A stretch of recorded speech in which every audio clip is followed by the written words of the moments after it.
वळ्यात पुढच्या बातमीकडे पालख्यांचं प्रस्थान पंढरपूरकडे आषाढी वारीसाठी आता पुढे गेलेला आहे। अशातच तमाम वारकरी भक्तांना आषाढीचे आणि विठ्ठल दर्शनाचे वेध लागलेले आहेत। याच विठ्ठल दर्शनासाठी आता पंढरपूरचे मंदिर संपूर्णपणे वातानुकूलित करण्यात आलेले आहे। विठ्ठल मंदिराचा सोळखांबी परिसरामध्ये वारकरी भक्तांसाठी 10 सेंट्रलाइज एसी हे बसवण्यात आले।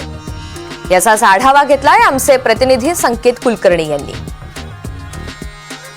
आषाढीचे वेध लागले आहेत आणि हेच आषाढीचे वेध लागले असताना पंढरपूरचे संपूर्ण विठ्ठल मंदिर आहे ते वातानुकूलित करण्यात आलेले आहे। विठ्ठल मंदिरात येणाऱ्या प्रत्येक भाविकाला एक थंडावा मिळावा यासाठी विठ्ठल मंदिर वातानुकूलित करण्याचा निर्णय जो विठ्ठल रुक्मिणी मंदिर समितीने जतन आणि संवर्धनाच्या कामात घेतला होता त्याचीच अंमलबजावणी आता पूर्ण झालेली आहे। याबाबत पालकमंत्री जयकुमार गोरे यांनी देखील सूचना केल्या होत्या। 700 वर्षापूर्वीचं जुनं विठ्ठल मंदिर हे आधुनिकीकरण करत असताना त्याला आधुनिकीकरणाची जोड देण्यात आलेली आहे। पुरातन वास्तुशैलीत असणारे जे झरोके आहेत त्या झरोक्यांचा वापर खरं तर या ठिकाणी एअर कंडिशन्स वापरण्यासाठी करण्यात आलेला आहे आणि त्यातूनच 10 एअर कंडिशन्स विठ्ठल मंदिराचे सोळखांबे असेल आणि चौखांबे असेल अशा संपूर्ण परिसरात लावण्यात। त्यामुळे ऊन वारा पाऊस याची तमा न बाळगता विठ्ठल भेटीच्या ओढीनं दर्शन रांगेत उभा असणाऱ्या भाविकाला आता मंदिरात आल्यावर थंडावा अनुभवायला मिळणार आहे। त्यामुळं